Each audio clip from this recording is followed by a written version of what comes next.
الصالحين أشهد أن لا إله إلا الله وحده لا شريك له وأشهد أن محمدا عبده ورسوله وحبيبه وخليله اللهم صل وسلم على نبينا وحبيبنا وشفيعنا وقرة أعيننا ومولانا محمد صلى الله عليه وعلى آله وصحبه ومن تبعهم بإحسان إلى يوم القيامة اللهم فقهنا في الدين وعلمنا التأويل يا معلم سليمان علمنا أما بعد.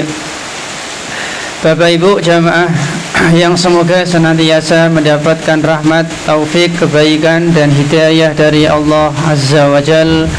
Pertama, saya mengucapkan taqabbalallahu minna wa minkum salihal a'mal.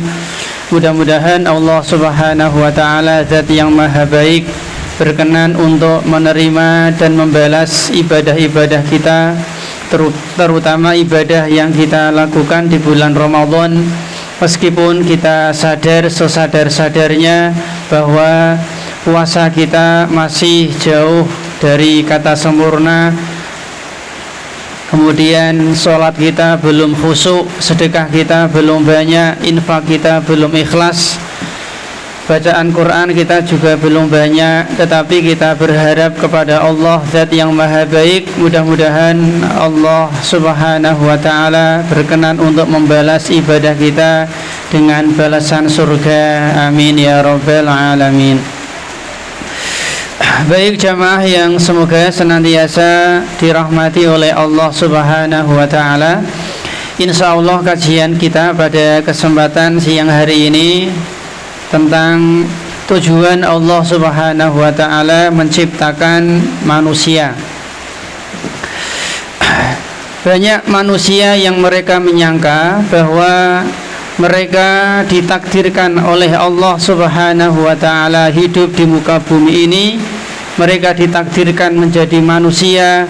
Mereka diberi Allah akal, mereka diberi Allah jantung, mereka diberi Allah banyak kelebihan hanya untuk bekerja, dan bekerja. Sehingga banyak manusia yang waktunya hanya untuk bekerja, pergi pagi, pulang sore, peras keringat, banting tulang, dapat gaji, dapat fasilitas kantor, selesai. Sehingga mereka tidak peduli ketika terdengar suara azan, tidak pernah terbetik hatinya untuk beribadah kepada Allah subhanahu wa ta'ala.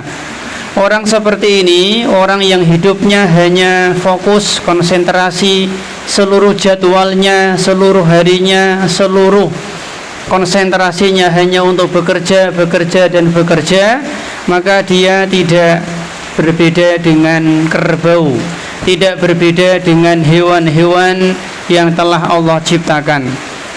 Allah subhanahu wa ta'ala sengaja menciptakan sebagian binatang memang untuk bekerja. Allah berfirman di surat An-Nahl ayat 8. Allah subhanahu wa ta'ala berfirman, wal khayla wal bighala wal hamira litarkabuha wa zinah. Allah subhanahu wa ta'ala menciptakan kuda, menciptakan bighal, keledai, menciptakan kerbau, sapi, itu memang untuk bekerja. Oleh karena itu, kalau ada manusia yang dia hidupnya hanya bekerja, tidak pernah beribadah kepada Allah, maka dia mirip dengan hewan tersebut. Ada juga manusia yang mereka menyangka, mereka mengira bahwa hidup ini hanya untuk makan-makan, untuk foya-foya, untuk bersenang-senang, hura-hura, pesta, jalan-jalan, piknik-piknik. Sehingga mereka tidak tahu apa tujuan mereka diciptakan. Orang seperti ini mirip dengan orang-orang kafir. Allah subhanahu wa ta'ala memberikan gambaran tentang kehidupan orang-orang kafir yang mereka hanya menyangka bahwa hidup ini hanya untuk makan-makan, pesta, hura-hura, foya-foya. Bisa dilihat di surat Muhammad ayat 12. Allah subhanahu wa ta'ala berfirman, walladzina kafaru yatamatta'una wa yakuluna kama ta'kulul an'am. Dan orang-orang kafir, mereka hidup di dunia ini hanya bersenang-senang, berhura-hura, foya-foya, tamasya, jalan-jalan, piknik-piknik, sehingga mereka pun seperti hewan ternak, mereka seperti binatang yang tidak berakal. Jamaah yang berbahagia, dan kita ini adalah manusia. Kita bukan hewan, kita bukan manusia, kita bukan binatang. Kita juga bukan orang-orang kafir. Kita adalah orang-orang yang beriman kepada Allah, orang-orang yang beriman kepada hari kiamat. Oleh karena itu, jangan sampai kita hidup ini seperti hewan. Jangan sampai kita seperti orang-orang kafir. Allah Subhanahu wa ta'ala menciptakan manusia memiliki tujuan yang sangat besar, sangat agung, yaitu untuk mengabdi, menyembah, beribadah, ruku, sujud hanya kepada Allah Subhanahu wa ta'ala. Allah berfirman di surat Az-Zariyat ayat 56,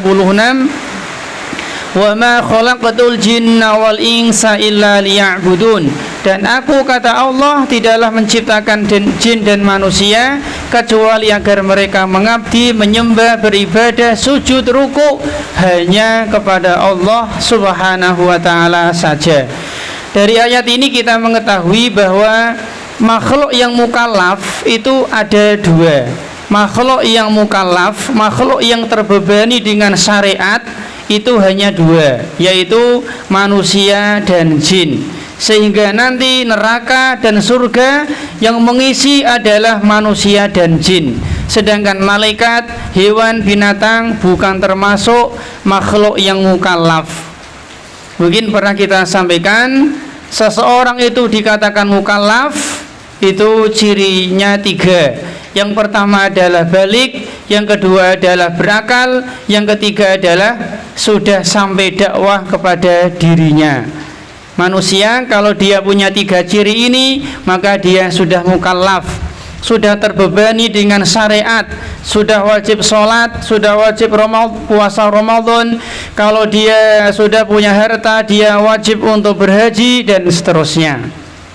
Yang pertama balik, yang kedua berakal, yang ketiga adalah sudah sampai dakwah kepada dirinya. Makanya orang-orang yang hidup di hutan belantara, mungkin di hutan Papua, di hutan Kalimantan, di hutan Amazon, mereka tidak pernah mendengar kata Islam, tidak pernah mendengar kata Allah, tidak pernah mendengar nama Muhammad sallallahu alaihi wasallam. Orang seperti ini dia bukan mukallaf. Sama dengan orang yang dia lahir dalam kondisi bisu, buta, tuli. Orang seperti ini juga bukan mukallaf, karena dia tidak bisa belajar, dia tidak punya alat, dia tidak punya perangkat untuk belajar, untuk menerima ilmu. Dia lahir bisu, buta, tuli, maka mereka bukan mukallaf. Artinya mereka tidak wajib untuk beribadah kepada Allah Subhanahu wa ta'ala. Adapun nasibnya nanti di akhirat, maka tahta masyiatillah, terserah Allah Subhanahu wa ta'ala. Kalau Allah memasukkan ke dalam surga, ya terserah Allah. Kalau mereka dimasukkan Allah ke dalam neraka, ya terserah Allah Subhanahu wa ta'ala. Adapun nasibnya, statusnya di dunia, maka untuk orang-orang yang tadi hidup di hutan belantara, yang dia tidak pernah mendengar dakwah, di sana tidak ada internet, di sana tidak ada wifi, tidak ada listrik, dia hidup hanya mungkin makan, minum, ke kebun, ke sawah, beranak, berumah tangga, sudah, mungkin pakaiannya pakai koteka. Dia tidak pernah mendengar dakwah sama sekali, tidak pernah mendengar kata Islam, tidak pernah mendengar kata Muhammad sallallahu alaihi wasallam, tidak pernah mendengar kata Allah. Orang seperti ini, maka statusnya di dunia adalah kafir. Jelas ya, statusnya di dunia kafir. Maka karena dia kafir, maka hukum kekafiran ya berlaku. Berarti kalau dia meninggal dunia jangan dimandikan, jangan disolati, jangan dimakamkan di pemakaman kaum muslimin, jangan didoakan, jangan disolati, karena dia kafir. Menjenengan kalau pergi ke hutan belantara Amazon atau Kalimantan, ketemu dengan mereka, kemudian jenengan pergi ke rumahnya dikasih hidangan sembelihan, maka kita katakan sembelihannya haram. Jelas sih. Tapi kalau hidangan atau makanan yang bukan sembelihan ya halal. Mungkin telo, mungkin getrok, mungkin roti, undi-undi, telo gosong ya halal. Jelas sih. Tapi kalau sembelihan karena dia bukan Yahudi, bukan Nasrani, bukan Muslim, maka sembelihannya adalah haram dan dia di dunia berstatus orang kafir. Nasibnya nanti di akhirat tadi terserah Allah Subhanahu wa taala. Sedangkan tadi ada anak yang dia lahir bisu buta tuli, maka statusnya di dunia maka dia mengikuti orang tuanya. Bapaknya muslim, ibunya muslimah. Anaknya lahir bisu buta tuli, maka statusnya mengikuti agama bapak ibu. Kalau bapak ibunya muslim, maka anak ini adalah muslim. Kalau dia meninggal dunia ya kita sholati, kita kafani, kita mandikan, kita doakan, kita makamkan di pemakaman kaum muslimin. Tapi kalau bapaknya Kristen, ibunya Kristen, dibesarkan, dididik, dirawat di keluarga Kristen, maka anak seperti ini dia berstatus sebagai orang Kristen. Kalau bapaknya Hindu, ibunya Hindu, dibesarkan di keluarga Hindu, maka anak seperti ini dia berstatus seperti orang Hindu, maka dia orang kafir. Baik jamaah yang semoga senantiasa dirahmati oleh Allah Subhanahu wa taala. Inilah tujuan Allah menciptakan manusia dan jin untuk beribadah, mengabdi, menyembah, ruku, sujud hanya kepada Allah Subhanahu wa ta'ala. Jamaah yang semoga senantiasa dirahmati oleh Allah Subhanahu wa ta'ala. Kenapa kita harus beribadah? Kenapa kita harus menabung untuk pergi haji? Kenapa kita harus berletih-letih untuk menuntut ilmu? Kenapa setiap hari kita harus sholat? Kenapa kita setiap hari harus membaca zikir petang misalkan? Kenapa kita harus berzakat? Kenapa kita harus umroh? Kenapa kita harus puasa Ramadan? Apakah Allah butuh ibadah kita? Jawabannya tidak. Allah Subhanahu wa ta'ala punya nama Al-Ghani, zat yang maha kaya. Maka Allah tidak butuh apapun. Allah tidak butuh apapun. Allah tidak butuh kepada siapapun, karena Allah punya nama Al-Ghani, zat yang maha kaya. Kita sholat, kita ibadah, kita umrah, kita haji, kita baca Quran, seluruh manfaatnya, seluruh maslahatnya maka kembali 100% kepada diri kita sendiri-sendiri. Allah tidak mengambil manfaat 1% pun dari ibadah yang kita lakukan. Satu Semarang tidak ada yang sholat, Allah tidak rugi.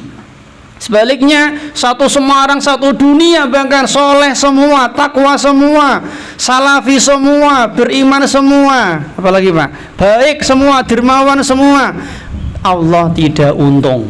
Jelas sih, manusia rajin ibadah, Allah tidak untung. Manusia keset ibadah, malas ibadah, Allah tidak rugi. Karena Allah Subhanahu wa ta'ala tidak butuh dengan ibadah yang kita lakukan. 100% manfaat yang ibadah yang kita lakukan semuanya kembali kepada kita. Jadi jangan disangka kalau kita rajin ibadah Allah untung. Tidak, Allah sama sekali tidak untung dengan ibadah yang kita lakukan, dan Allah tidak rugi dengan kemaksiatan yang kita lakukan. Jamaah yang semoga senantiasa dirahmati oleh Allah Subhanahu wa ta'ala, akan kita sampaikan di sini barangkali pertama adalah definisi ibadah ya, mungkin penting nih. Ibadah secara bahasa itu artinya al-khudu'u wat tadhallul. Ibadah secara bahasa itu artinya al-khudu'u wat tadhallul, yaitu menundukkan diri dan merendahkan diri. Menundukkan diri dan menghinakan diri. Itu definisi ibadah secara bahasa. Merasa hina, tunduk, patuh, Karena kita ini kan hamba. Apa sih hamba itu? Ya budak. Hamba itu ya budak. Jenengan itu budak, Pak, Bu. Kula nggih budak, sama. Kita sama-sama budak. Abdullah, hamba Allah, budak Allah Subhanahu wa ta'ala.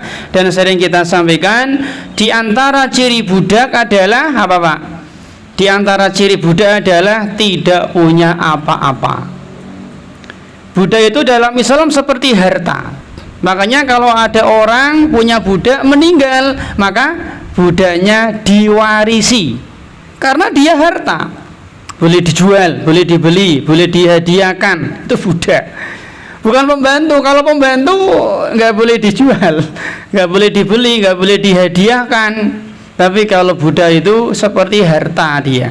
Hanya saja budak itu dia harta tapi tidak wajib dizakati. Kalau fulus ya dizakati, emas harta dizakati, perak harta dizakati. Tapi kalau budak harta tapi dia tidak dizakati. Jelas ya? Dan kita ini budak Allah Subhanahu wa ta'ala, maka kita tidak punya apa-apa. Dari ujung rambut sampai ujung kaki semeluruhnya 100% mutlak murni milik Allah Subhanahu wa ta'ala. 1% pun kita tidak punya andil di dalam penciptaan fisik kita. Mata kita, jantung kita, tangan kita, seluruhnya semuanya milik Allah Subhanahu wa ta'ala. Inna lillahi, gitu? Inna lillahi, sungguh kita ini milik Allah Subhanahu wa ta'ala. Maka tidak pantas sombong.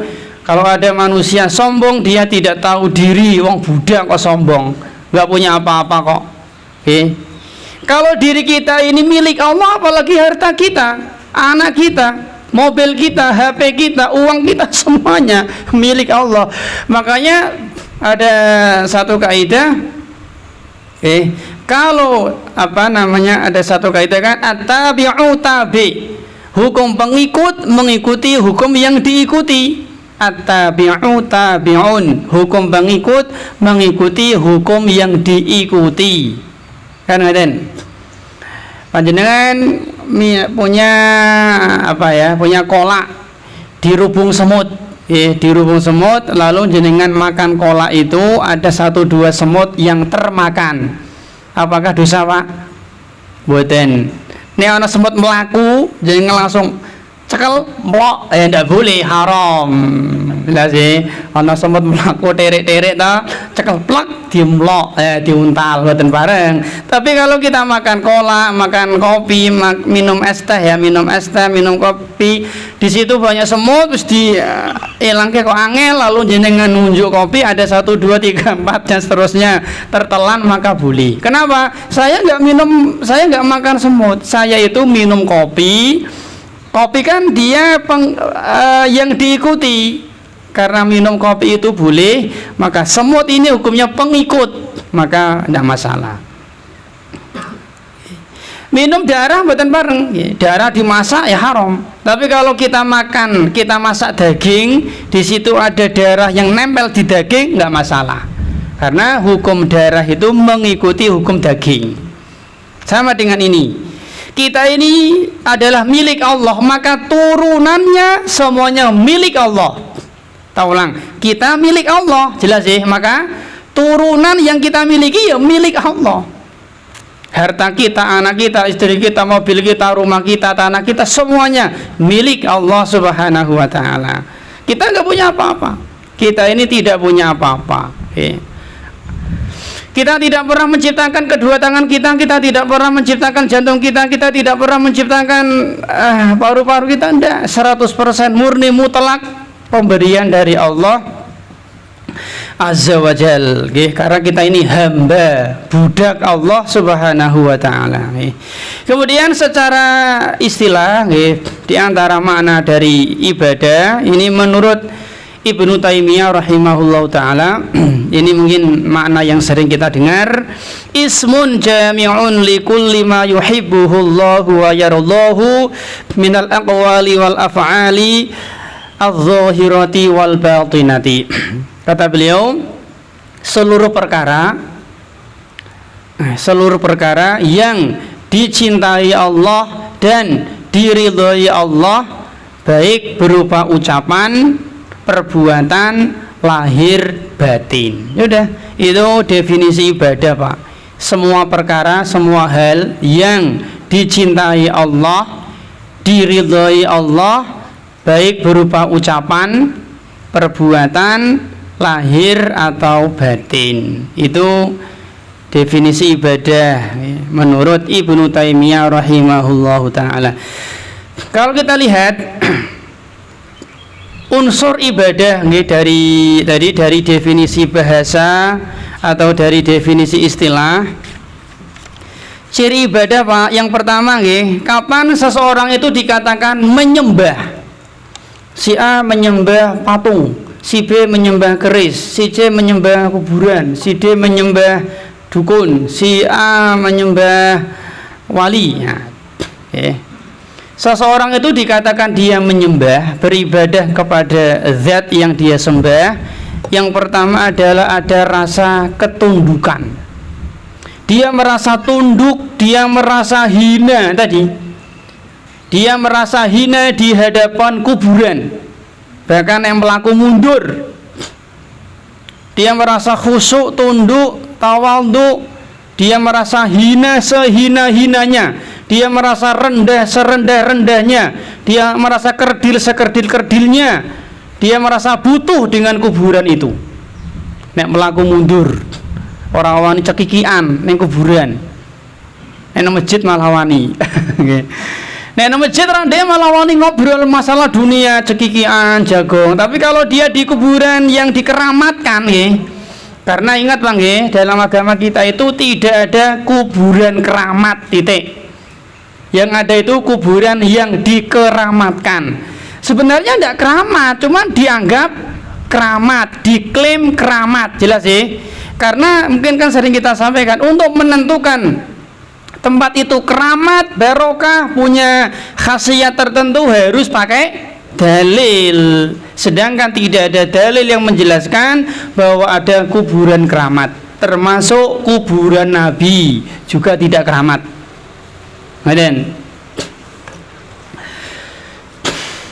Ini yang pertama, di antara seseorang itu dikatakan dia menyembah jimat, menyembah akik, menyembah kuburan. Yang pertama tadi, dirinya merasa khudu, tawadhu, tadi merasa hina dia. Yang kedua, dia membesarkan zat yang dia sembah. Dia mengagungkan, dia mensucikan, dia meninggikan zat yang dia sembah.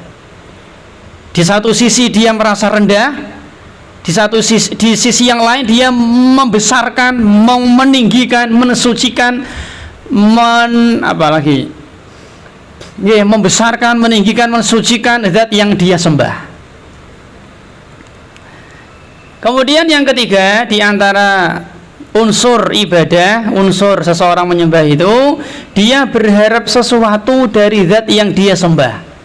Dia berharap sesuatu dari zat yang dia sembah.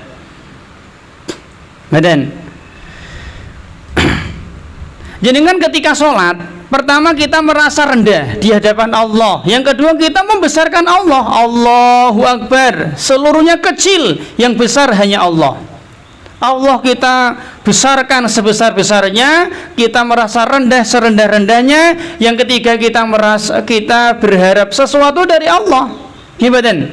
Makanya di antara ciri ibadah itu pelakunya berharap pahala, Pak.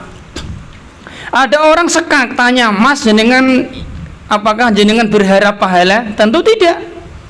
Hari Ahad pagi ada orang senam atau jogging, tanya aja, "Mas, jenengan apakah berharap pahala?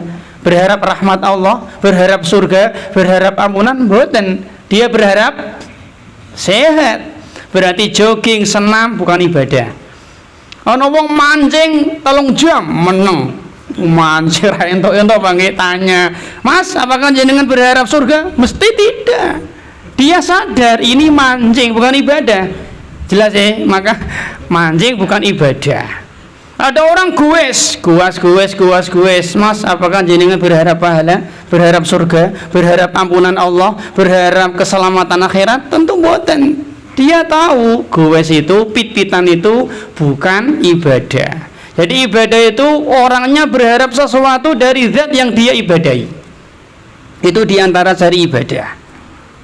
Itulah 3 ciri seseorang dia menyembah. Makanya kalau ada orang dia tadi di kuburan yang dianggap keramat, dia merendah serendah-rendahnya, kemudian dia meninggikan, membesarkan kuburan yang penghuni kubur yang dia sembah itu, kemudian dia berharap sesuatu dari penghuni kubur. Ya banyak nih namanya harapan, barangkali cepat jodoh nih, lancar rezeki nih, apalagi Pak anaknya lulus misalnya penyakitnya sembuh, berarti dia berharap sesuatu dari penghuni kubur itu. Itulah menyembah namanya. Dan ini jangan disangka nggih, saya nggak nyembah kuburan kok. Nah, saya nyembah Allah. Dan ya ini jangan heran, dia sebenarnya menyembah. Makanya dalam agama kita itu kan berhala kan ada 2 jenis Pak. Ada 2 jenis berhala Pak. Yang pertama adalah sonamun. Sonam ini yang disebut oleh Nabi Ibrahim ketika berdoa, wajanubni wa baniya, terus an na'budal asnam. Sonamun, sonamani, asnamun.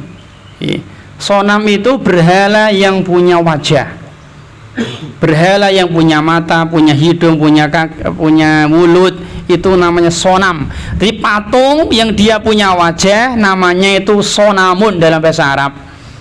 Yang kedua adalah berhala yang dia tidak punya wajah, namanya wathanun, wawu sa'nun. Nabi kita Muhammad pernah berdoa, Allahumma gimana ya, Allahumma la taj'al qabri yu'bad wathanan yu'bad. Allahumma la taj'al qabri wathanan yu'bad. Ya Allah, jangan jadikan kuburanku menjadi berhala yang disembah. Berarti kuburan itu bisa menjadi berhala Pak. Tapi tadi berhala yang dia tidak punya wajah. Bentuknya banyak, kuburan bisa, pohon, saged, keris, jimat, apalagi Pak, laut, srengenge, bintang, matahari, banyak nggak punya wajah. Terus srengenge ya Pak nggih. Srengenge niku matahari Pak. Nggih, srengenge niku matahari. Itu namanya berhala yang tidak punya wajah, wathanun. Jadi kuburan itu bisa menjadi berhala yang disembah Pak, berhala yang dipuja-puja.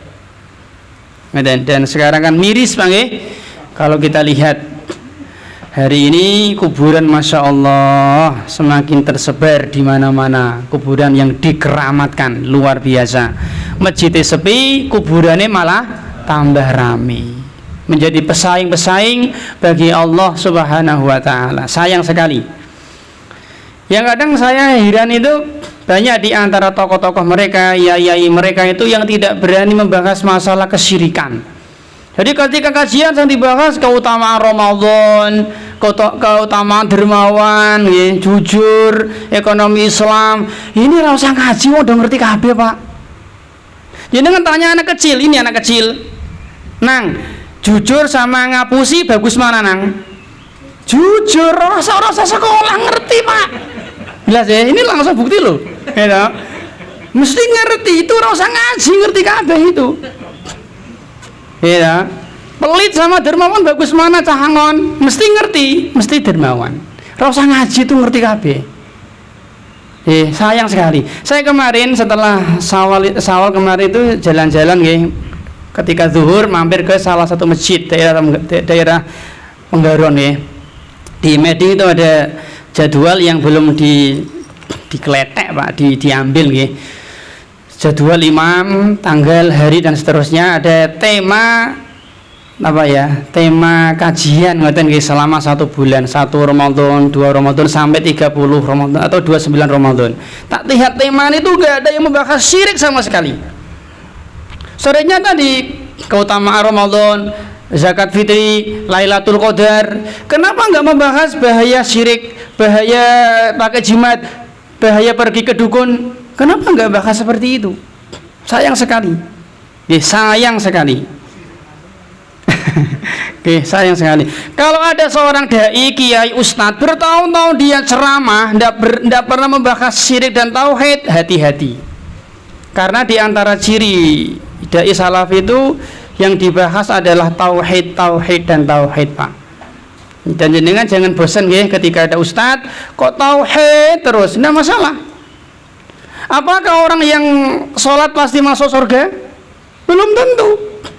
Apakah orang yang haji pasti masuk surga? Belum tentu. Apakah orang yang puasa pasti masuk surga? Belum tentu. Apakah orang yang jihad pasti masuk surga? Belum tentu. Apakah orang yang bertauhid pasti masuk surga? Pasti. Pertanyaan, orang-orang munafik, apakah mereka tidak sholat? Sholat. Apakah mereka tidak jihad? Jihad. Tempatnya di mana? Neraka abadi selama-lamanya. Kenapa? Karena tidak bertauhid. Apakah orang-orang musyrikin Arab tidak haji? Haji. Tidak umroh? Umroh. Tapi tempatnya di neraka kekal abadi selama-lamanya. Jelas sih? Makanya sering kita sampaikan, orang yang mengatakan Tuhanku Allah, Nabiku Muhammad, kitabku Al-Quran, kiblatku Ka'bah, belum cukup untuk menjadikan dirinya terbebas dari neraka. Tak ulangi, orang yang dia mengatakan Tuhanku Allah, kitabku Al-Quran, Nabiku Muhammad, agamaku Islam, belum cukup menjadikan dirinya terbebas dari neraka. Dan maka hendaknya ya semangat membahas tauhid, tauhid, tauhid. Ini perkara yang sangat penting. Pertanyaan, apa perintah Allah terbesar, Pak? Tauhid, bukan sholat. Perintah Allah terbesar itu bukan sholat. Perintah Allah terbesar bukan jihad. Perintah Allah terbesar bukan haji, tapi tauhid, tauhid, tauhid. Sekarang, larangan terbesar adalah syirik. Lawan tauhid syirik. Bukan zina, bukan mabuk, bukan judi, bukan korupsi, tidak. Syirik. Syirik. Apakah orang yang berzina pasti masuk neraka? Belum tentu. Apakah orang yang korupsi pasti masuk neraka? Belum tentu. Apakah orang yang membunuh pasti masuk neraka? Belum tentu. Apakah orang yang mati membawa dosa syirik pasti masuk neraka? Pasti. Jelas sih? Ada 3 manusia yang kalau dia mati boleh dipastikan masuk neraka kekal abadi selama-lamanya. 1. Seden. Ada 3 golongan manusia, kalau dia mati membawa dosa 3, salah satu dari 3 dosa ini boleh dipastikan dia pasti masuk neraka abadi kekal selama-lamanya. 1, orang yang berbuat syirik, orangnya namanya musyrik. Syirik itu perbuatan, sifat, orangnya namanya musyrik. 2, orang yang dia berbuat kufur. Kufur ini sifat, orangnya namanya kafir. 3, nifak, orangnya namanya munafik. 3 kelompok inilah yang dia boleh dipastikan kekal di neraka abadi selama-lamanya. Dan baik, malah melebar Bang ya. Jamaah yang semoga senantiasa dirahmati oleh Allah Subhanahu wa taala. Jadi menurut Ibnu Taimiyah, Pak, ibadah itu ciri ibadah diantara tadi, diantara ciri ibadah adalah Allah cinta, Allah ridho. Tadi ciri ibadah itu Allah ridho, Allah cinta. Apapun bentuknya, selama Allah cinta, selama Allah ridho, ibadah.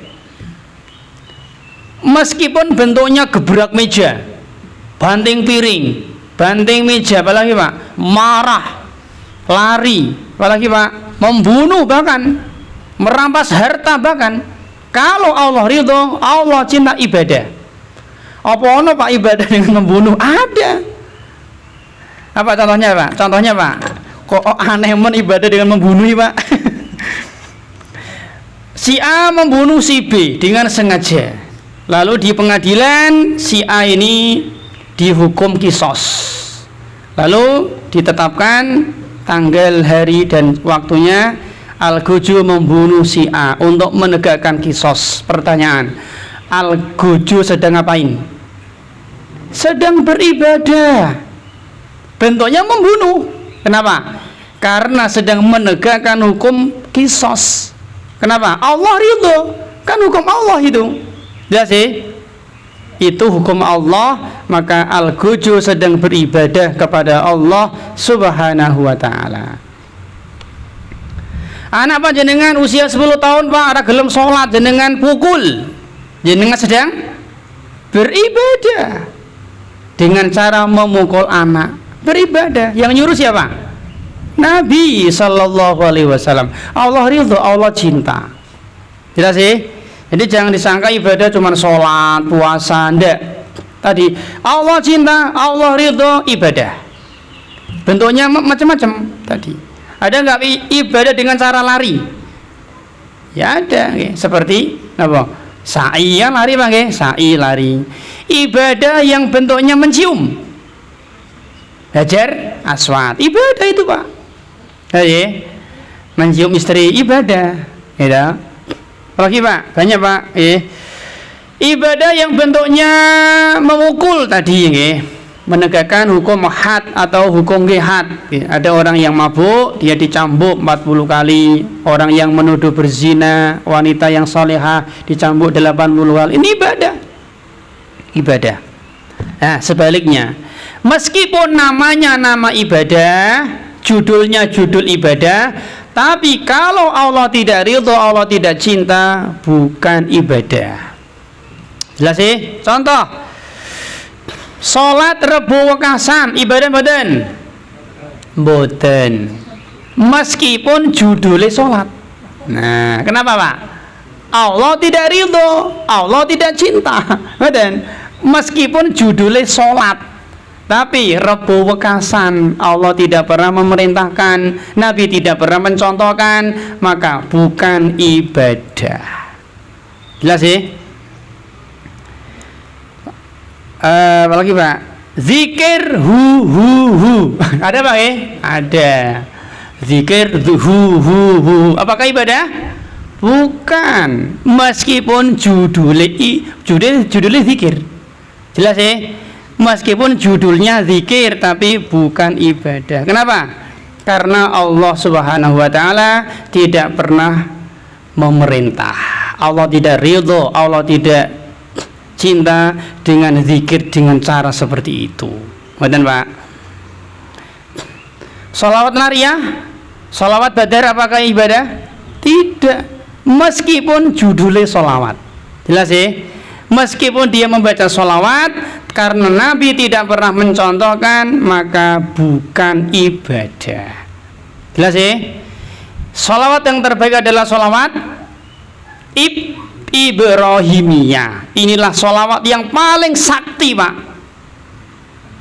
Sholawat yang paling sakti, yang paling keramat, yang paling mandi, yang paling jos, sholawat Ibrahimiyah. Kenapa? Karena langsung ajaran Nabi, berarti bersumber dari wahyu dari Allah Subhanahu wa ta'ala. Pertanyaan, lafaz doa terbaik adalah dari Al-Quran, kedua dari Nabi. Jelas sih? Kalau ada Mbah Yai memberi ijazah sholawat, ijazah zikir, ijazah doa, kalau itu bukan dari Al-Quran, bukan dari hadis, juga Pak, masih bagus, masih sakti dari Al-Quran, masih sakti, masih keramat, masih mujarab dari hadis Nabi Sallallahu Alaihi Wasallam. Jelas sih? Puasa weton, apakah ibadah? Bukan. Meskipun judulnya poso. Poso kerawat? Bukan. Poso pati geni? Bukan. Poso dalail ada Pak nggih? Ada Pak dalail Pak, ya dari Kudus katanya. Bener Pak? Om saya itu sekitar hamil 9 tahun Pak, puasa dalail. Setahun, terus 3, terus 5, Masya Allah. Luar biasa Pak. Puasa terus setahun penuh kecuali 5 hari. 1 Syawal, 10 Dzulhijjah, dan 3 hari Tasyrik. Luar biasa. Orang seperti ini beribadah bukan pakai dalil, tapi pakai perasaan. Banyak manusia beribadah dengan pakai perasaan, bukan pakai dalil. ada seorang santri dipesani Mbah Yai, Mas atau Le santriku, kalau kamu ingin sukses di dunia, misalkan ya, kata Mbah Yai, kamu tidak boleh meninggalkan sholat berjamaah selama 40 hari. 5 waktu, zuhur, asar, maghrib, isya, subuh, kamu tidak boleh meninggalkan sholat berjamaah di masjid. Pertanyaan Pak, ini bagus mboten? Bagus Pak nggih? Bagus. Nah, lalu santri ini pun ngugemi, nyengkeli, memegang teguh nasihat dari Mbah Yai. Hari pertama berhasil dia. Hari kedua berhasil. 40 hari Pak nggih? 40 hari 40 malam kata Mbah Yai, kowe nek pengen sukses dunia akhirat, rezekimu lancar, kamu jangan sampai meninggalkan sholat 40 hari selama 40 hari berjamaah di masjid. Hari kelima Pak, hari kelima arep mangkat yang masjid, udan terus misalkan, udan terus. Sebenarnya dia ragu, udan terus, angin puting beliung, banjir, bahkan banjir, becek, kilat menyambar-nyambar. Terdengar suara azan. Ketika tadi dia mau berangkat, udan deras, banjir, apalagi Pak, becek, lumpur dan seterusnya Pak. Karena dia khawatir tidak bisa menjalankan apa tadi nasihat gurunya, dia tetap berangkat. Akhirnya dia nekat tetap ke masjid sholat berjamaah. Pertanyaan Pak, orang seperti ini ibadahnya berdasarkan dalil apa berdasarkan perasaan? Perasaan. Ketone api memang, tapi dia beribadah pakai perasaan, bukan pakai dalil. Dalam agama kita, ketika hujan deras, angin puting beliung, ketika banjir, disuruh apa? Sholat di rumah. Berarti dia ibadah bukan karena Allah, tapi karena nasihat Mbah Yai. Tapi dia nggak sadar, dia telah beribadah pakai perasaan, bukan pakai dalil. Inilah butuhnya ilmu, butuh ngaji. Jelas ya? Ayan. Baik jamaah yang berbahagia, jadi hati-hati dengan sebagian solawat yang tidak ada tuntunan dari Nabi Sallallahu Alaihi Wasallam. Baik, ini ibadah Bang. Sekarang kita akan melanjutkan Pak secara rinci insyaallah. Ibadah dilihat dari perannya Pak. Ibadah dilihat dari peran itu ada 4. Yang pertama adalah ibadah dengan lesan. Ibadah lesan contohnya banyak Pak. Apa contohnya Pak? Seperti misalkan adzan, baca Quran, berdoa, makanya maca Quran itu ya harus apa yang dermimil Pak. Nek ana wong kok maca Quran menengahi Al-Quran, ya ini bukan tilawah, tilawah itu ya ada umi-umi lah, gitu. Minimal telinganya mendengar, minimal telinga sendiri mendengar, jelas ya, namanya membaca. Bibirnya bergerak Pak, binutki. Makanya ulama sepakat orang yang sholat tanpa melafadzkan bacaan nggak sah. Allahu Akbar menang. Ya dia baca tapi di hati, di batin nggak sah Pak. Jelas ya, harus dibaca. Doa, zikir, baca Quran, apalagi Pak?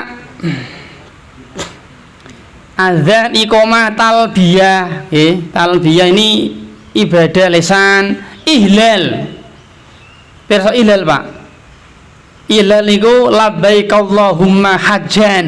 Nah, jenengan dereng umroh, dereng kaji Pak.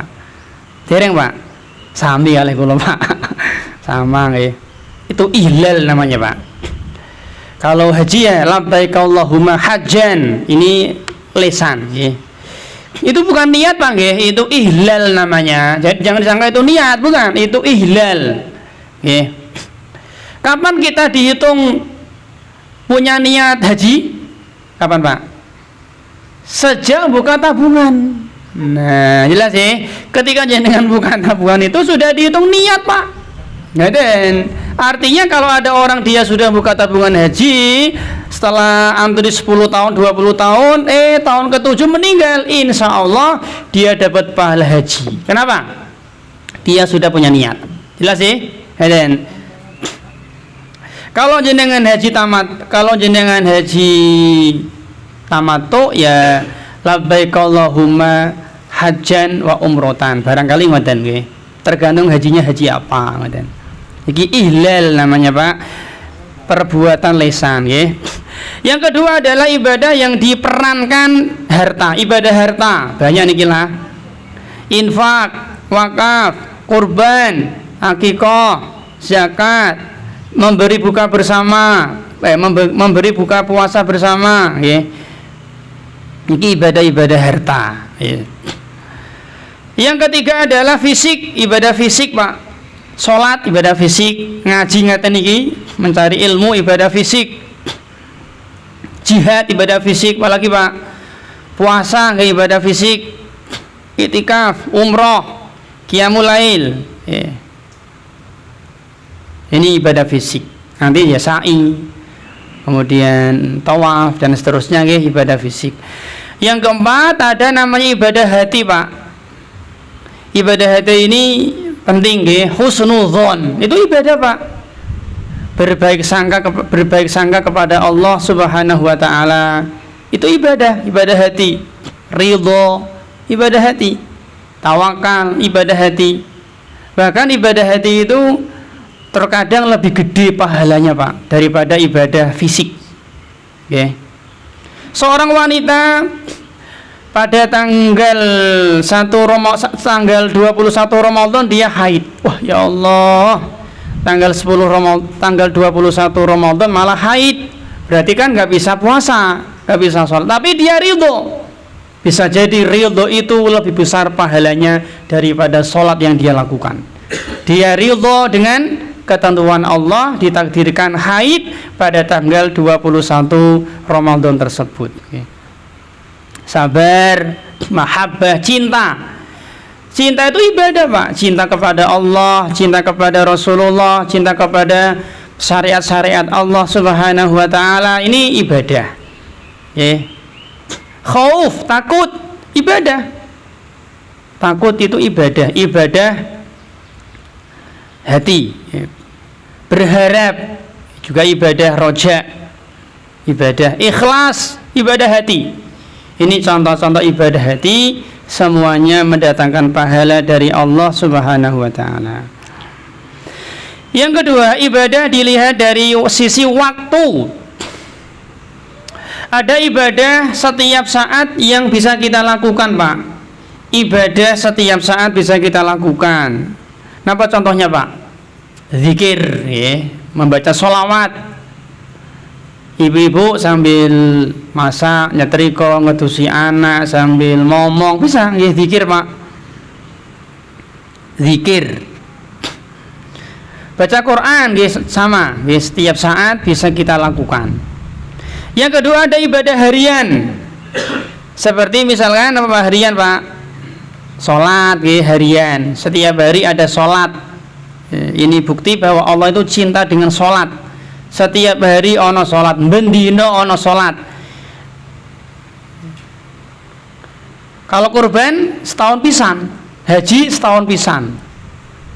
Gitu Bang ya. Terus kalau puasa Ramadan setahun sekali. Tapi kalau sholat bendino Bang ya, ada sholat. Termasuk juga azan, iqomah, ibadah harian ya. Yang ketiga ibadah pekanan, seperti apa Pak? Puasa Senin Kemis, sholat Jumat bagi laki-laki ya, ibadah pekanan. Yang kelima ibadah tahunan, setahun pisan tadi ya, umroh. Kalau umroh bisa bulanan ya, umroh itu bulanan. Yang keempat bulanan dulu, bulanan, seperti umroh, puasa yaumul bid, ini ibadah bulanan. Ibadah tahunan seperti kurban, zakat Pak. Zakat itu ibadah setahun sekali, baik dia zakat fitri atau zakat mal. Nah, kecuali zakat zakat rikas.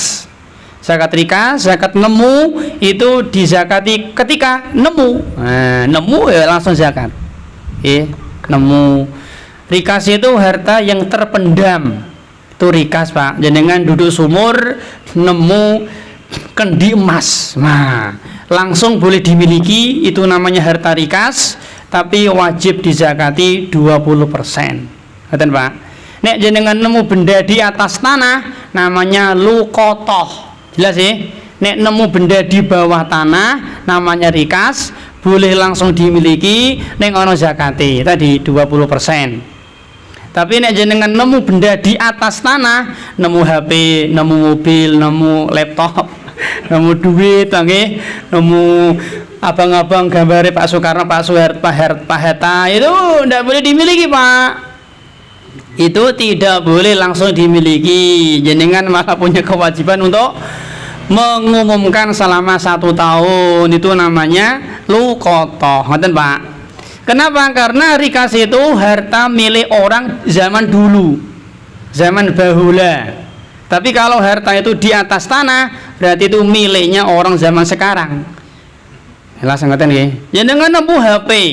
Masa ini HP ini zaman ini HP miliknya Pateh Gajah Mada, kan nggak mungkin, jelas ya. Jenengan nemu dompet, gitu. Ini nggone Prabu Dewata Cengkar, kan nggak mungkin, misalkan ya, Pak ya. Betul, Pak. Termasuk juga zakat yang dikeluarkan tidak 1 tahun itu adalah zakat pertanian. Ini dikeluarkan ketika panen. Tapi kalau perak, emas, duit, panggil tabungan itu dikeluarkan setahun sekali. Betul, Pak. Berarti zakat itu ibadah tahunan, termasuk zakat fitrah, zakat fitri. Haji kemudian setahun sekali, Pak. Puasa Ramadan setahun sekali. Yang terakhir adalah ibadah yang bisa kita lakukan selama hidup sekali tok.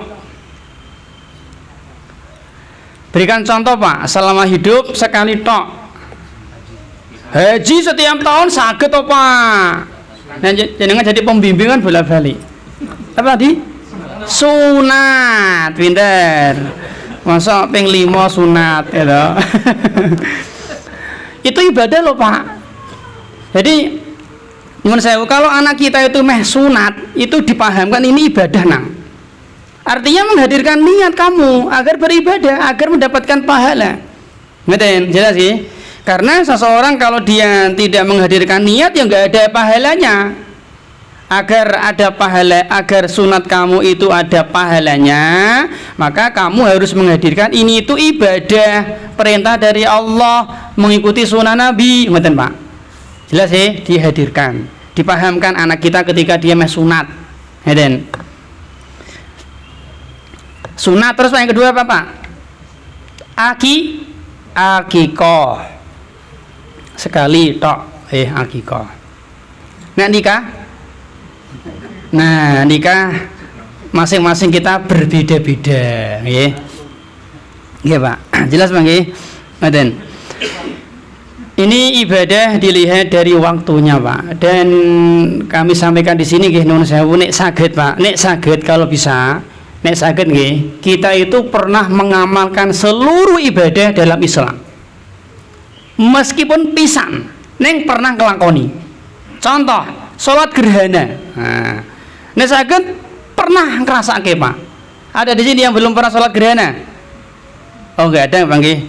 Wah, gerhananya jam 2 bengi, ya ora apa-apa. Kan 5 tahun sekali belum tentu, Pak nggih. Ngoten, Pak. Sholat gerhana. Niso pernah ngelakoni. Yang kedua misalkan apa, Pak? Istisqa. Ada yang belum pernah? Nah, kalau ada, Pak, nggih. Dulu saya waktu masih MTS pernah dulu, sekitar tahun 98 atau berapa dulu nggih, itu pernah, Pak. Istisqa, Pak, di sawah sekitar 7 bulan kemarau panjang dulu. Waktu masih MTS saya nggih, Masya Allah, Pak. Istisqa. Dulu juga pernah di sekolah kami itu kerja sama-sama pemerintah kecamatan dulu pernah, Pak. Minta hujan nggih. Kalau ada istisqa jenengan mampu sehat jauh ndak apa-apa, sekali-kali ikut. Ngeten. Adzan orang ketang pisan kudu tahu lah, pernah. Enten sing dereng nate. Lanang apa nggih kudu adzan nggih, adzan. Adzan iqomah nggih. Ngimami lah sekali-kali Pak, ngimami sekali-kali nggih. Nek ora wani ngimami salat jahri ya sir, enggak apa-apa. Wis duhur monggo, enggak apa-apa. Allahu Akbar meneng. Kira-kira wis pantes Allahu Akbar ruku. Kan ngeten. Ade ruku wis pantes iki. Sami Allahu liman hamidah. Rapo Pak, sekali-kali Pak nggih. Ini saged Pak. Nggih. Bahkan ngeten Pak nggih, nuwun sewu Pak, nek saged niku ada beberapa ibadah yang sebagian orang tidak tertarik. Lah, jenengan ambil. Contoh-contoh misalkan nggih, membebaskan utang orang yang utang kepada kita. Ini orang mungkin tidak tertarik, tapi besar pahalanya loh Pak. Nggih. Dan nek 50 juta Mas. Lah yo abot ya mungkin 1 juta Pak nggih. Ada orang utang sama kita, dia ikhwan kita, saudara kita, kita tahu dia tidak mampu, ya sudah ikhlaskan. Ini kan pernah mengamalkan sunnah ini, ibadah ini Pak. Kemudian, nek orang gelem ya separuh lah, separuh utang 1 juta kembali 500.000. Pernah mengamalkan ngoten lho Pak. Nek saged kurban nggih, kurban lah pernah. Haji. Dereng haji saya niki. Ya Allah Pak, sami kalih kula Pak. Pulang dereng Pak haji. Umroh sama belum pernah Pak. Haji umroh. Wakaf. Nah, niki wakaf nggih. Wakaf yang paling bagus ya, yang paling awet apa Pak? Tanah paling awet. Tapi nggak harus tanah memang. Mau kipas bisa, karpet saged. Selama karpetnya dipakai bermanfaat, berpahala. Nggih, mungkin 10 tahun kan lumayan Pak nggih. Ngoten. Ya mungkin yang apa yang ringan nggih, kipas apa ngoten, kipas Al-Qur'an, buku nggih. Ada ustadz yang dia ingin membahas kitab nggak punya kitab, nggak punya duit, belikan Pak. Ngoten, bermanfaat insyaallah nggih, bermanfaat Pak. Atau mau kena nggih, mushola butuh mau kena, beli ya 1 setel 2 setel nggak masalah. Ngoten nggih. Wakaf nek saged pernah nggih. Adzan iqamah tadi nggih. Seluruh puasa pernah kita amalkan. Puasa Syawal, puasa Arafah, puasa apa Pak? Senin Kemis nggih pernah. Mungkin yang paling berat puasa Daud nggih, berat memang. Jadi puasa sunnah yang terbaik adalah puasa Daud. Itu terbaik. Paling top itu puasa Daud Pak. Puasa sunnah nggih. Nah ya abot Pak nggih. Berat nggih. Ngoten Pak.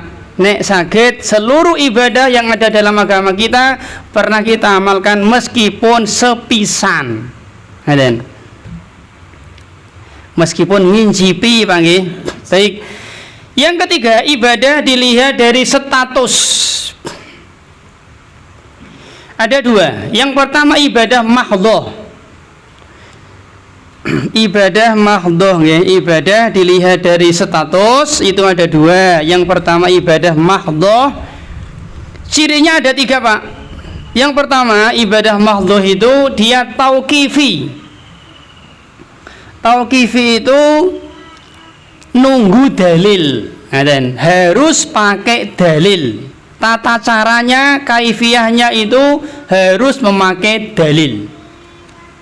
Itu namanya ibadah mahdhah. Nunggu perintah dulu. Ada perintah kita amalkan, nggak ada perintah stop diam. Ibadah ini makanya ibadah mahdhah ini kalau dilanggar nanti bid'ah jadinya. Dan maka dia tauqifi, paten. Harus ada dalil, harus ada perintah dari wahyu dari Allah Subhanahu wa taala. Kalau dilanggar nanti jatuhnya ke bid'ah. Asasnya itu ya samina wa ta'na, ittiba Nabi. Okay.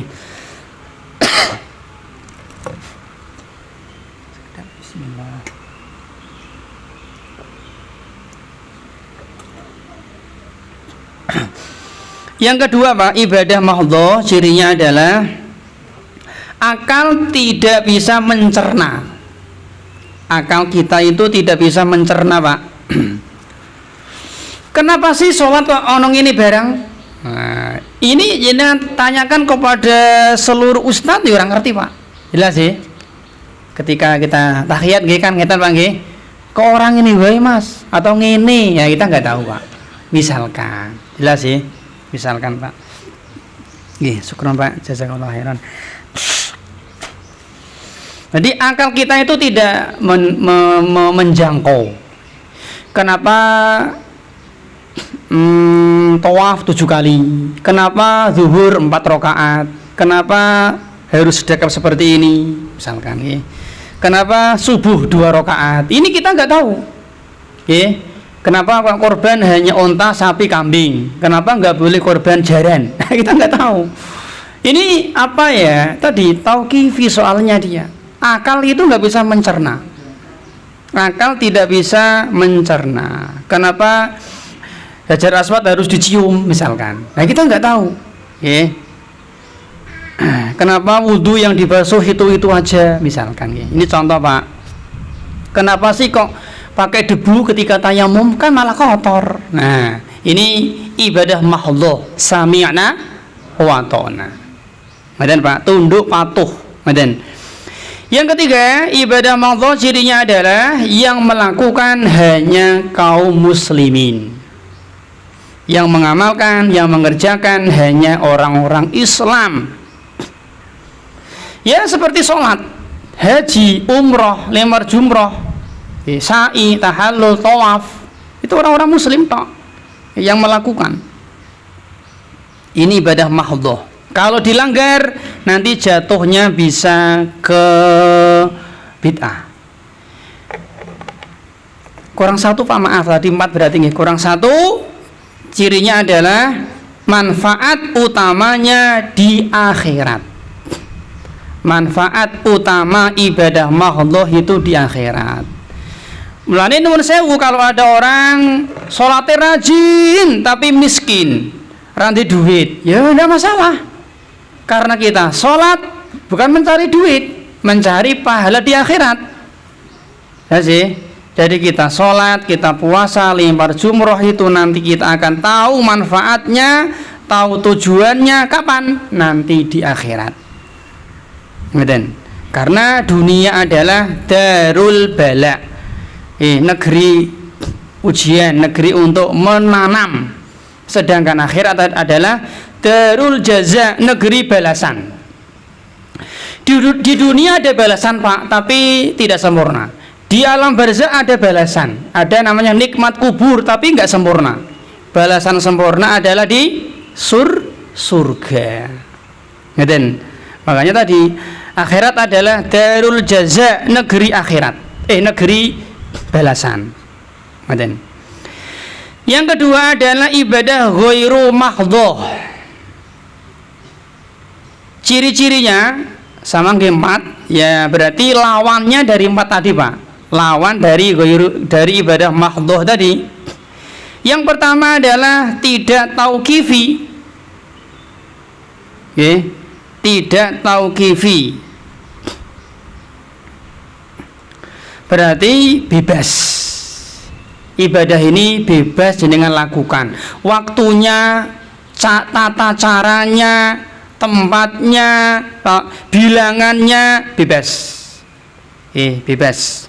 Nanti kita beri contoh Pak ibadah ghairu mahdhah Pak, insyaallah ya. Maka karena tidak tauqifi ya tadi bebas. Asasnya itu asasnya adalah baik buruk ngoten mawon. Baik buruk. Kalau baik ya amalkan, buruk ditinggalkan. Yang kedua, ciri ibadah ghairu mahdhah adalah akal bisa mencerna. Yang ketiga, orang-orang kafir juga melakukan. Orang-orang kafir juga melakukan. Yang keempat, manfaatnya langsung bisa dilihat di dunia. Langsung bisa dilihat, tampak di dunia, Sekarang, apa sih contohnya ibadah ghairu mahdhah? Misalkan sedekah. Sedekah itu bebas. Jenengan mau sedekah pulsa, boleh mboten Pak? Ya boleh. Apakah Nabi pernah sedekah pulsa? Tidak boleh. Sedekah gorengan? Boleh.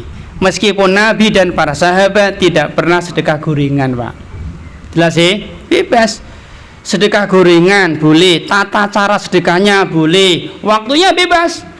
Mau pagi, siang, sore, malam bebas. Diberikan ke A, ke B, terserah. Bebas.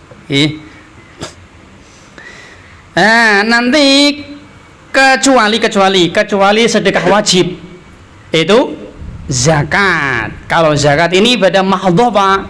Kan ada dua sedekah. Ada sedekah sunnah, yaitu sedekah biasa, ini bebas tadi. Yang kedua sedekah wajib alias zakat.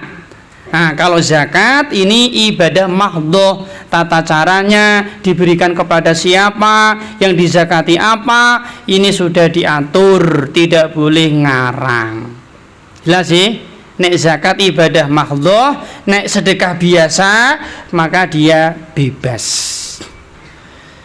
Jenengan sedekah kepada tetangga boleh, kepada orang non muslim boleh, bebas. Zakat diberikan kepada orang Kristen boleh nggak Pak? Boleh kalau dia mu'alaf. Nah, ngaten. Jadi zakat itu boleh diberikan kepada mu'alaf. Dan ada dua jenis mu'alaf. Ada mu'alaf yang muslim, ada mu'alaf yang kafir. Ngaten. Itu boleh mu'alaf. Ada orang Kristen, dia sudah cinta Islam, dia sudah simpati dengan Islam, jenengan beri zakat. Boleh Pak? Untuk melunakkan hatinya agar dia segera masuk Islam, boleh. Jadi dia kategori mu'alaf, ngoten Pak. Jelas sih. Contoh yang lain misalkan apa ya Pak? Berbakti kepada orang tua. Ini ibadah ghairu mahdhah. Tata caranya bebas. Berbakti kepada orang tua itu ibadah ghairu mahdhah, tata caranya bebas. Sebagian tempat, kalau di daerah saya nggih Pati niku Pak, seorang anak dikatakan berbakti kepada kedua orang tuanya. Satu, kalau nek bodo munjung. Terus munjung Pak. Tahu Mas nggih? Tahu munjung. Munjung itu nyambil pitik gitu, nanti masa-masa kakek wong tuane. Sampai sekarang masih berjalan. Namanya munjung Pak. Berarti berbakti.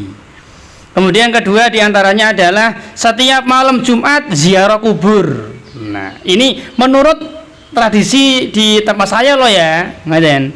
Cuman kalau sesuai dalil ya tidak harus malam Jumat. Terserah mau Kamis, mau Senin, mau Selasa, pagi, siang, sore bebas. Karena mengkhususkan ziarah kubur khusus malam Jumat ini butuh dalil. Dan tidak ada dalil yang mengkhususkan ziarah kubur hanya malam Jumat atau 1 Syawal atau Arab Bodo. Ngoten Pak, bebas. Nggih, ngoten Pak. Kemudian diantaranya adalah silaturahmi. Ini juga termasuk ibadah ghairu mahdhah. Bebas, silaturahmi bebas. Mau pagi, sore, bebas. Sebulan 2 kali, 3 kali, bebas. Termasuk juga infak. Tadi nggih. Ngeten Pak, nek sedekah itu lebih luas daripada infak. Infak itu berbuat baik dengan harta, itu infak. Hanya dibatasi pada harta, itu infak. Tapi nek sedekah itu bisa harta dan selain harta. Senyum sedekah, bukan infak. Jelas sih. Ada anak kecil ramai di masjid, jenengan ingatkan, jenengan sedang bersedekah, bukan infak. Betul. Jenengan nanti kondur di jalan ada batu, ada duri, paku, jenengan singkir ke brung, jenengan sedang bersedekah, bukan infak, sedekah. Jadi sedekah itu lebih luas. Tasbih, takbir, tahlil, tahmid itu sedekah. Sedekah. Jenengan di teras rumah ada orang tanya, Pak, dari pirsa dalamnya Pak RT pundi? Oh lurus Mas, belok kanan. Jenengan sedang bersedekah. Jelas sih. Kullu ma'rufin shadaqah. Seluruh kebaikan itu sedekah, Pak.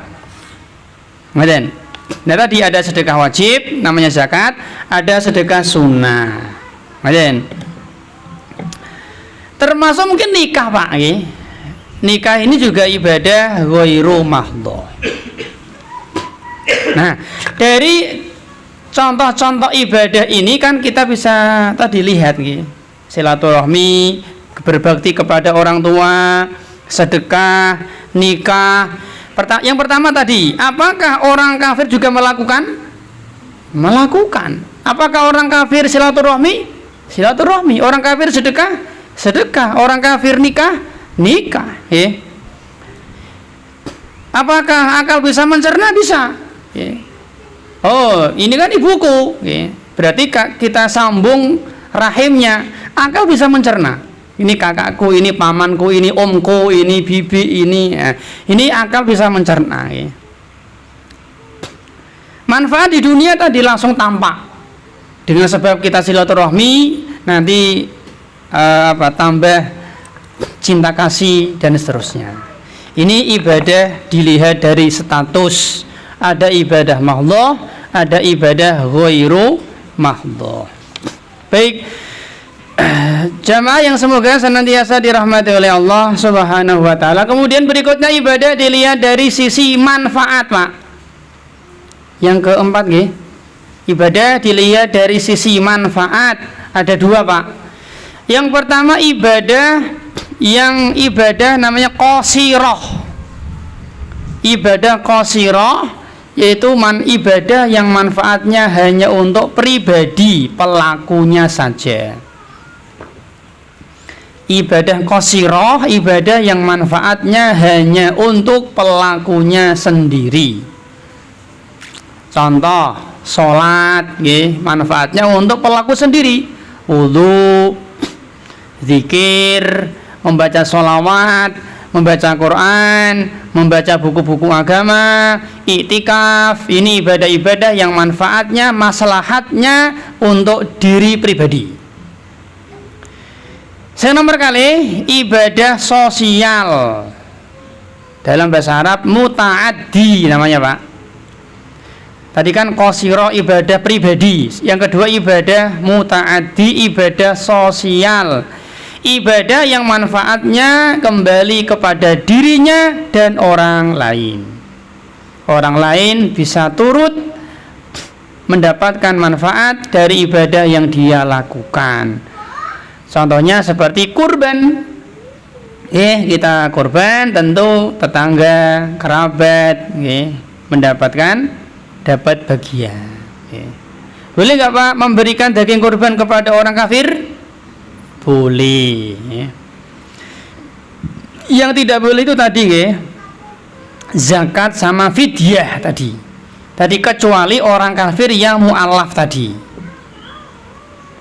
Fidyah itu hanya diberikan kepada orang muslim, tidak boleh diberikan kepada orang Nasrani. Tapi kalau hewan kurban, daging kurban boleh dibagikan kepada non muslim selama dia bukan kafir harbi. Tidak boleh nih kafir harbi.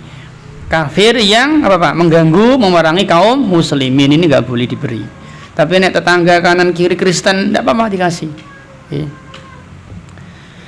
Korban akikoh juga sama, ketika kita akikoh tentu tetangga kita senang, Pak, senang untuk akikoh, Pak. Wakaf, wakaf, sedekah, berbakti kepada orang tua, senyum, membantu korban bencana alam, mengajar, berdakwah, nahi mungkar, amar ma'ruf. Ini contoh-contoh ibadah yang sifatnya sosial. Ngerti, Pak? Yang kelima, ibadah dilihat dari sisi hukum. Ibadah dilihat dari sisi hukum, Pak.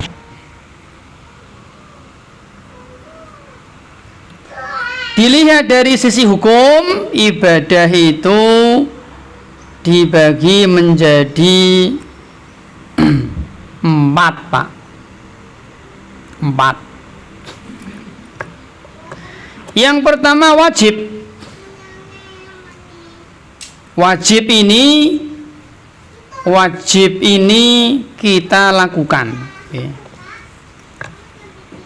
Makanya ibadah itu memiliki 4 cakupan, Pak. Wajib kerjakan, sunnah kerjakan, haram tinggalkan, makruh tinggalkan. Itu ibadah. Yang pertama wajib, wajib ini ada 2, Pak. Wajib ain dan wajib kifayah. Nama lain wajib ya fardu, fardu ain dan fardu kifayah. Fardu ain berarti masing-masing individu, masing-masing jiwa punya kewajiban, seperti belajar agama, haji, zakat, sholat, puasa, ngoten, Pak. Yang kedua adalah fardu kifayah, kewajiban kolektif, seperti misalkan mengurus jenazah, jihad, Pak. Jihad itu hukum asalnya fardu kifayah. Jihad, adzan, adzan sama. Kalau satu desa sudah ada yang adzan, maka yang lain gugur kewajiban. Tapi ada satu desa kok gak ono sing adzan, ya dosa kabeh. Ngaten, jelas sih. Jihad, adzan, dakwah, mempelajari ilmu-ilmu agama yang khusus, belajar tajwid, belajar ilmu waris, belajar hadis, ini fardu kifayah. Kalau seluruh muslimin satu dunia kok ora ono sing sinau ilmu waris, ya iso dosa. Ngeten.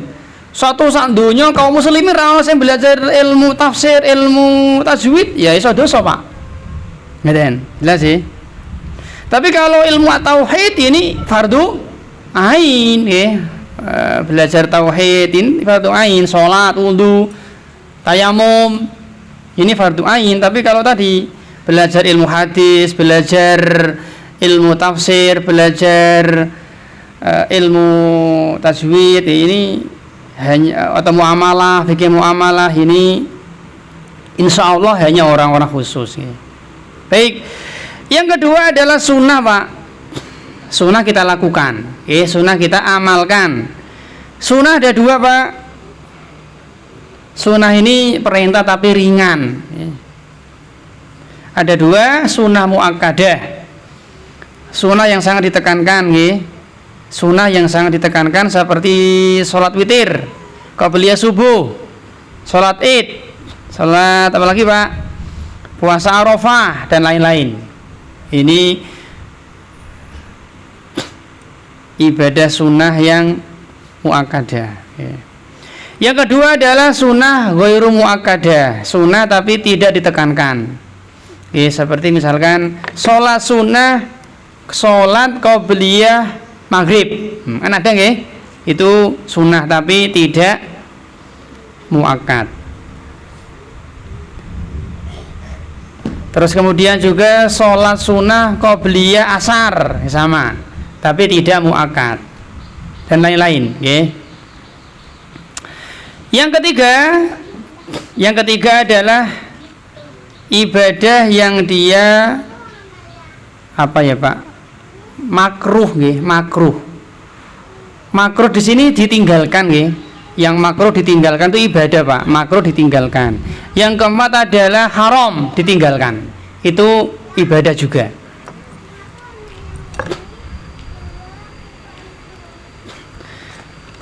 Panjenengan tidak zina, panjenengan tidak membunuh, panjenengan tidak korupsi, apakah berpahala, Pak?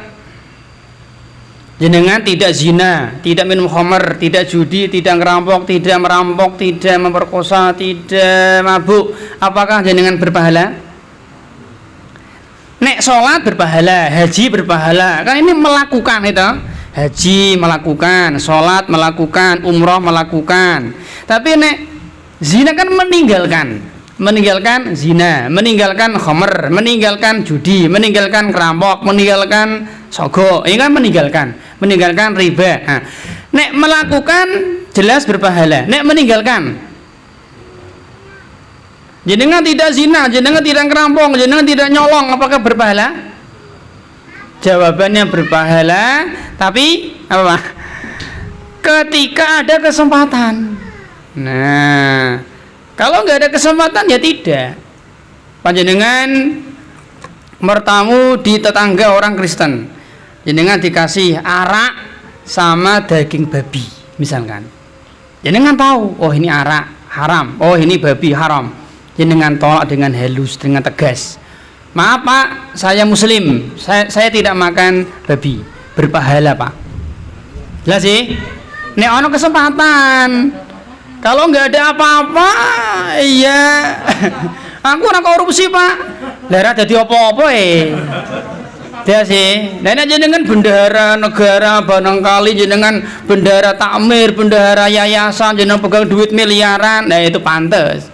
Lah jenengan orang sopo-sopo. Lah sih berpahala ketika ada kesempatan Pak.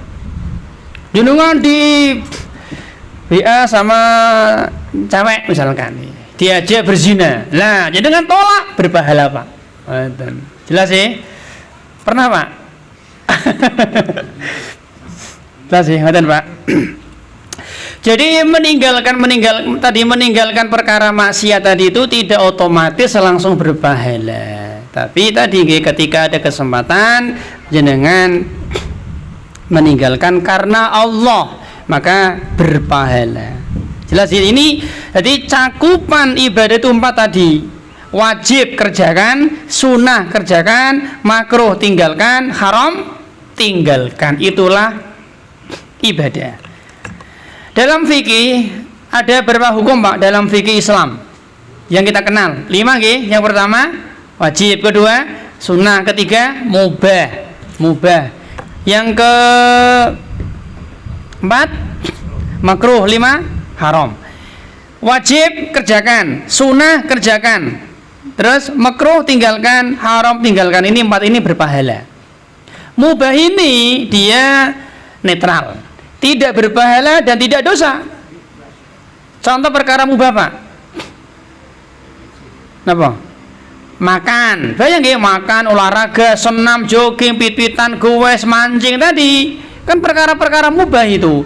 Jenengan mancing ya ora dosa, ora untuk ganjaran. Jenengan mancing ya ora untuk ganjaran, enggak dapat pahala. Jenengan orang mancing ya ora dosa, wong boleh kok, mubah, netral. Jelas.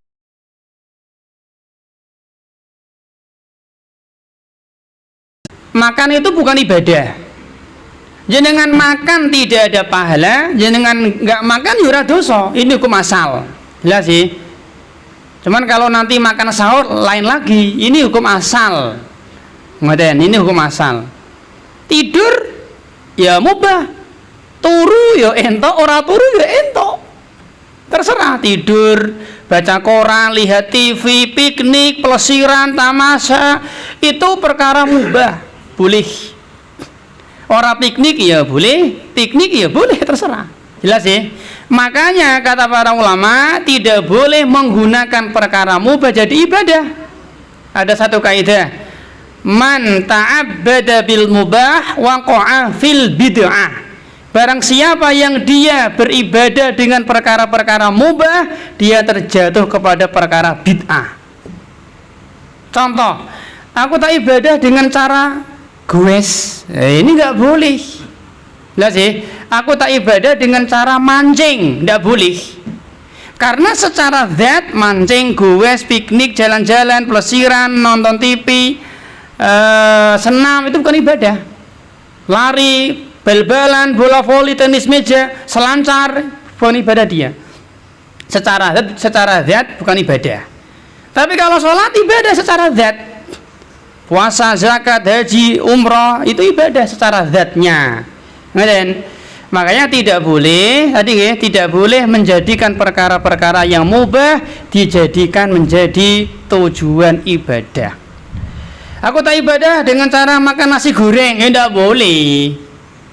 Tapi Pak, nomor sewu, tapi perkara-perkara mubah ini kalau dijadikan sarana ibadah boleh. Nek dijadikan tujuan ibadah tidak boleh.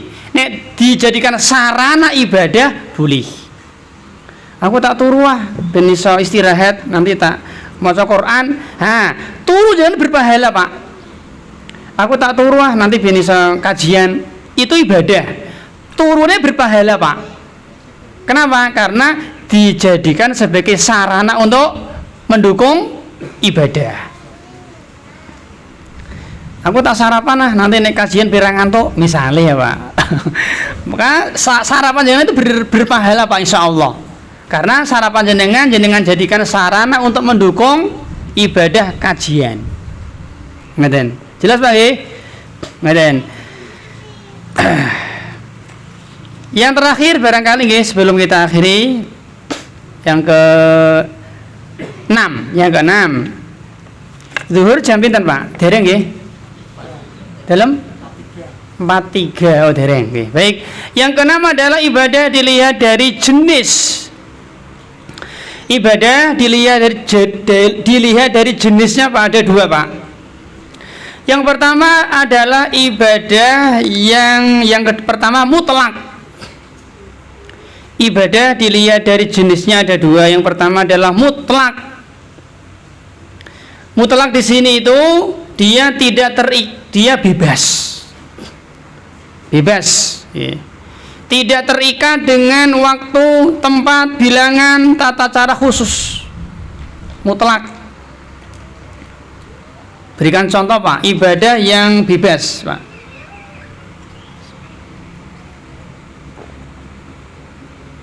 Berikan contoh Pak, ibadah yang tata caranya bebas.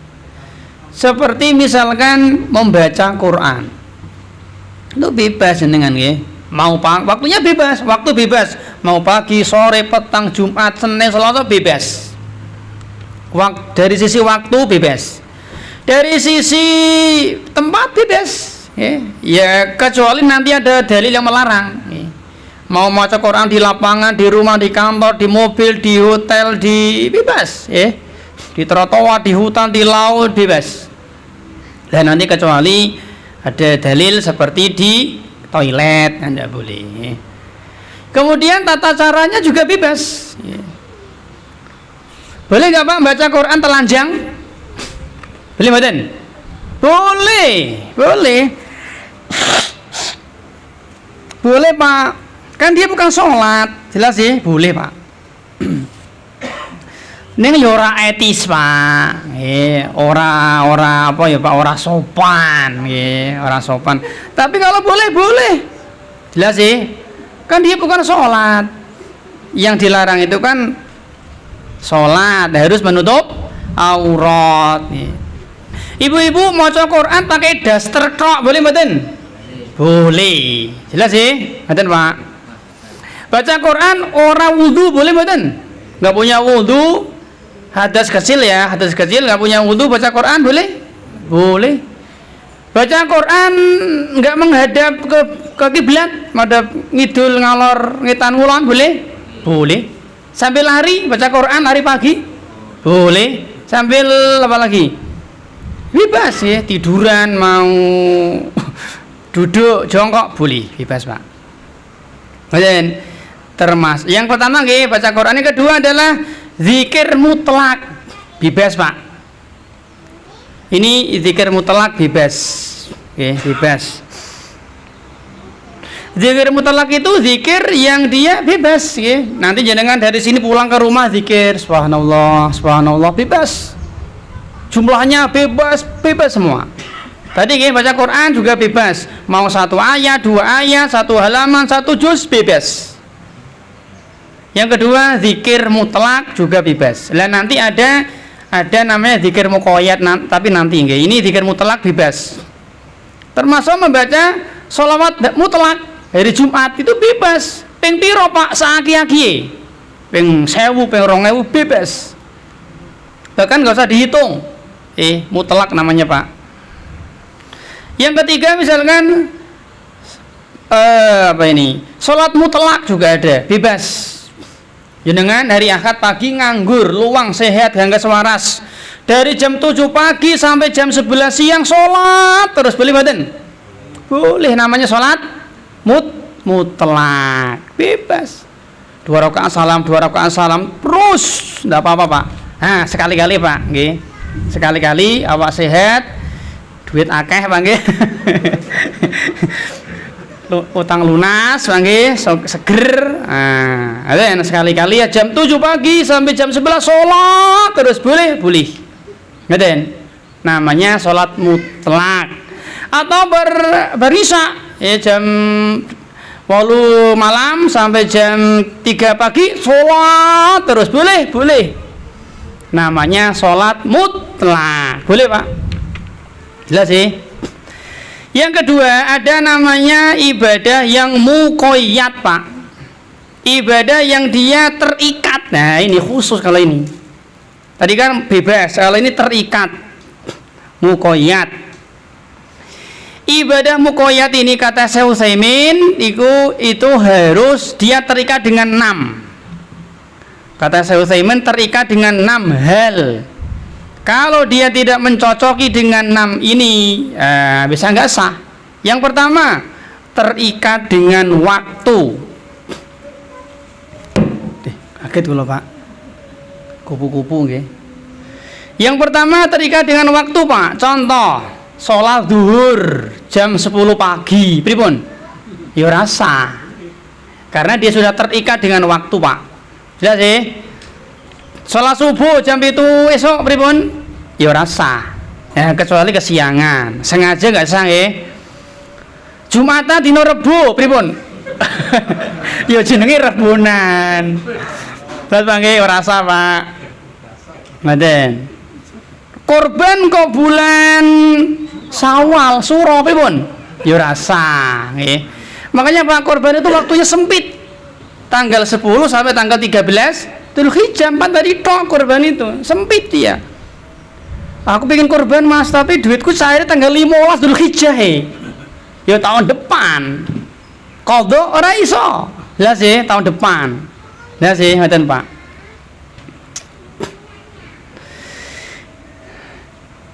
Haji bulan Suro, nggih mboten saged Pak. Makanya dalam agama kita kan ada namanya bulan haji, yaitu bulan apa Pak? Syawal, Dzulqa'dah, Dzulhijjah. Inilah 3 bulan haji Pak. Syawal, Dzulqa'dah, Dzulhijjah. Wong kaji kok bulan Ramadan, salah itu, jelas ya. Yang kedua terikat dengan tempat. Diikat dengan tempat. Itikaf neng kantor, pripun? Ya rasa. Itikaf neng guwa, ya rasa. Itikaf neng kereta api mudik, ya rasa Pak. Jelas ya? Jumatan neng kapal nggak sah Pak. Kapal berlayar loh ya. Kapal berlayar di situ ada Jumatan tuh nggak sah, nggak boleh. Wukuf neng Monas, nah nggak sah, jelas ya. Tawaf nih kuburan, ya nggak sah. Jelas sih, tempatnya sudah ditentukan. Tawaf di Ka'bah, malah nih kuburan nih Pak, nggak sah. Jelas sih. Yang ketiga adalah takbut. Terikat dengan bilangan Pak, jumlah bilangan. Subuh 3 rakaat, pripun? Ya rasa. Tawaf yang 10, ya rasa. Harus 7 kali. Zakat fitri 1 kilo atau setengah sok, ya nggak sah. Ini harus dipenuhi ya. Yang ketiga misalkan terikat dengan jenis korban pakai jaren, pripun? Jarane gemuk Pak, lewu ginu-ginu neng jaren, enggak sah. Jelas ya. Zakat pakai ayam, pripun? Ora ono pakai. Dalam agama kita itu zakat ternak itu hanya 3, onta, sapi sama kambing. Panjenengan punya ternak ayam 10.000, dizakati mboten? Ayamnya ndak ada zakat pite Pak.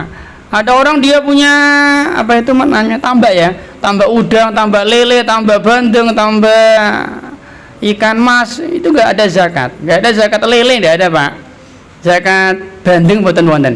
Jelas ya, nggak ada Pak. Yang dizakati 3 ini loh Pak, hewan yang dipakai untuk korban, unta, sapi, kambing.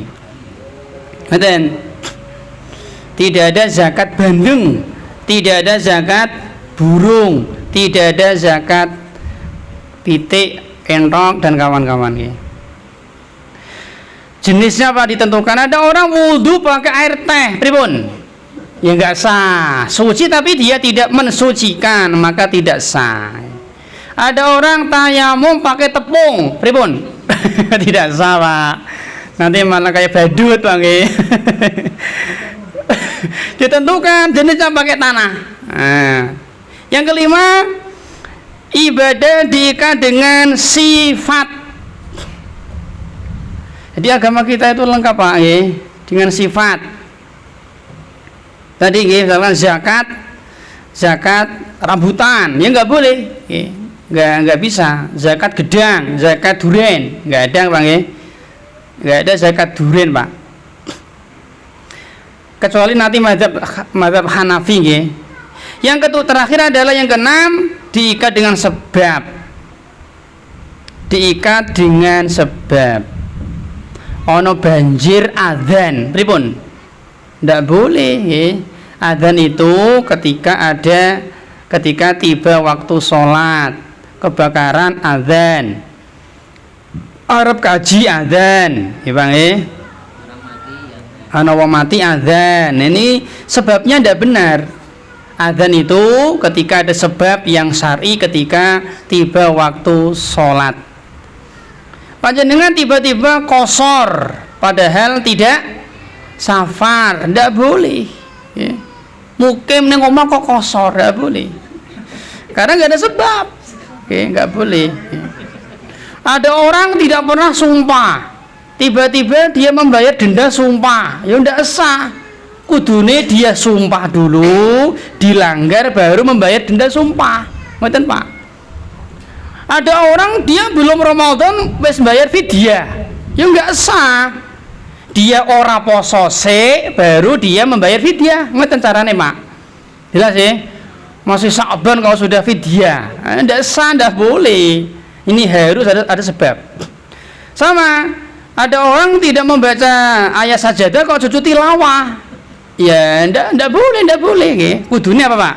Membaca atau mendengar sujud tilawah, ayat sajadah, baru dia membaca sujud, dia baru sujud tilawah. Maka termasuk tadi poso weton, kelahiran kok poso weton, ini tidak boleh, karena lahir itu bukan sebab untuk berpuasa. Kapan kita salaman, Pak? Ketika ketemu, ketika berpisah, bersolat kok salaman. Nah, ini enggak benar. Jelas ya? Demikian, Pak, yang bisa kita sampaikan. Semoga menjadi ilmu yang bermanfaat, Kemudian yang terakhir, Pak Niki, Pak, apa namanya, Pak? Ibadah itu ada yang perlu ada yang disyariatkan untuk ditampakkan, Pak. Ada ibadah-ibadah yang dia diperintahkan untuk ditampakkan, ada ibadah-ibadah yang dia disunahkan untuk dirahasiakan. Ibadah-ibadah yang dia diperintahkan untuk ditampakkan seperti yang wajib, seperti haji, itu tampakkan. Adzan, pakai jilbab, korban, zakat, agar tidak suudzon tetangga kanan kiri kita, boleh. Nikah, sholat jamaah, tampakkan. Tapi ada ibadah-ibadah yang dia dirahasiakan, seperti infak, sedekah, sedekah sunnah, baca Quran dan seterusnya, puasa, dan seterusnya. Demikian yang bisa kita sampaikan, mudah-mudahan menjadi ilmu yang bermanfaat. Ada pertanyaan? Jenengan, Pak, setunggal, monggo, Pak. Dalam? Oh, nggih. Pripun, Pak?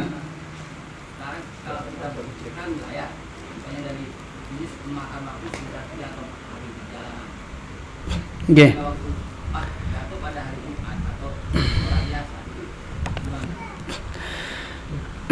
Orang yang wajib mendirikan sholat Jumat itu orang yang mukim. Jelas sih? Orang yang wajib untuk mendirikan, mengadakan sholat Jumat itu orang yang mukim. Sedangkan orang yang sedang di kapal, berarti dia sedang safar, di perjalanan, Pak. Ini kan safar. Orang yang sedang safar itu tidak boleh mengadakan untuk Jumatan. Bedakan antara mengadakan Jumatan dengan Jumatan nggih. Bedakan antara mengadakan sholat Jumat dengan sholat Jumat. Contoh, rombongan 3 bis misalkan. 1 bis 60, berarti 60 kali 3 pinten Pak? 270. Pinten 180 nggih.